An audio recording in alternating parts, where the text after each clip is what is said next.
Hello mga kababayan, magandang umaga and welcome back sa ating channel, Lakad TV. So eto mga kababayan, kasalukuyan po tayong nag-aararo dito sa ating farm sa likod bahay. At siyempre dito tanaw mo din yung ating piggery. Ayun o, nandun yung ating piggery at meron ding laman na konting baboy mga kababayan. So eto, ang gamit natin ngayon ay hand tractor o mas kilala dito sa baryo na kuliglig. So eto, mechanized technology na ito mga kababayan. Hindi na tayo gumagamit ng yung mano-mano na araro na hila-hila ng kalabaw. Dati yun mga kababayan. Ito kahit mag-isa lang siya, mas madali mas mabilis pa rin siyang makatapos itong area ng farm namin na ito mga kababayan. Unlike before noon na ginagamit mo yung kalabaw, ang mag-aararo dito pati dito sa kabila mga kababayan, wherein hindi pa nga ito nalilinisan dahil ang tatangkad na ng damo. At usually yung damo na yan ay tawag dito bangbangsit mga kababayan. Kaya pinuputol ni kuya yan, tinatabas niya. So yan mga kababayan.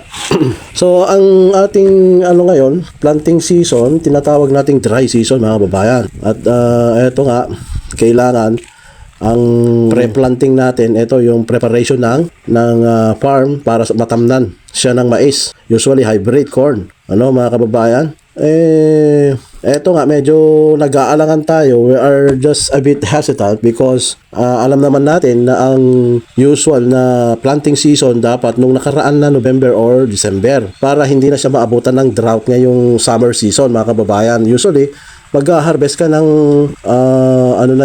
March, at the end of March or early April. So medyo safe ka na doon mga kababayan dahil nga wala pang drought. Yung sa yung pagbubunga niya, matataon na merong mga maulan-ulan pa. Pero kung ngayon at atrasado na, magtatanim ka ng January, syempre baka wala ng ulan.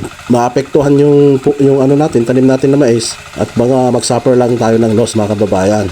So ito, kailangan mag-isip muna tayo kung ano ang itatanim natin, kung obra ba yung mais pa rin na itatanim. Pero sa kayo mga kababayan, meron din mga may mga hybrid seeds na hindi, kumbaga mas shorten yung harvest period niya mga kababayan compared sa yung usual na tinatanim during regular season. Ayun mga kababayan. So let's say mga 60 or 70 days.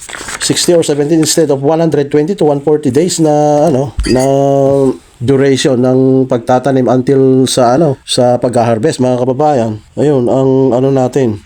Dapat ang kunin natin na binhi yung shorter duration or early maturing yung binhi na makukuha natin. Dapat mga 65 to 75 days ma-harvest na siya. Kasi kung longer pa, maabutan na siya ng drought this coming March and April. So hindi na siya advisable na magtanim tayo ng mga longer period of maturing kasi magsasuffer lang tayo ng loss mga kababayan. Or pwede naman meron tayong alternative na gagawin o para sa ganun magkaroon pa rin tayo ng ani. Halimbawa, alternative na itatanim mo instead na mais, pwede tayong magtanim ng munggo. Ayun mga kababayan, at kailangan yun nga, sinasabi natin, mas maikli yung days from planting to harvest para hindi maapektuhan sa drought mga kababayan. Like, ayun nga, munggo ang isa, sweet potato, pwede rin yun kasi drought tolerant po yung yung sweet potato, kamote, mas flexible pa pwede ring mani sa mais, 90 to 100 days at din ito, drought tolerant din ito mga kababayan.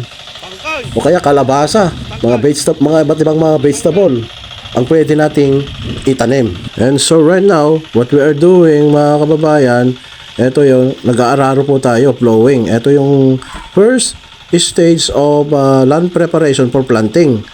After ng plowing, ihaharo natin yung harrowing o susuyurin natin mga kababayan. Pagsusuyod, para mabitak yung mga malalaking tipak ng lupa na nabungkal dahil sa pag-aararo, and then ile-level natin through harrowing din yan.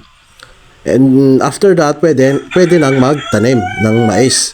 Pero before matamnan yan, magkikreate muna tayo ng mga paros. At doon itatanim yung mga butil ng mais. At dahil wala tayong irrigation system sa pagtatanim ng mais mga kababayan, unlike sa palay kasi merong NIA, National Irrigation and Administration, na siya ang nagbibigay ng patubig sa mga farmers ng palay. Dito mais kasi wala. Kaya kailangan natin ng matinding dasal sa ating puong may kapal na biyayaan tayo ng maraming tubig through ulan, mga kababayan. Kaya iyan po dapat ang ating gagawin kasi rain-fed lang tayo umaasa. Wala pong irigasyon, patubig na galing sa NIA. Ay, huwag naman parang napakaraming ulan na baka excessive water may lead to flooding naman, mga kababayan. So, dapat eksakto lang yung hihilingin natin na amount ng water na para ma-nurture yung ating mga tanim, mga kababayan. And with this, maraming salamat sa panonood sa ating vlog ngayong araw na ito.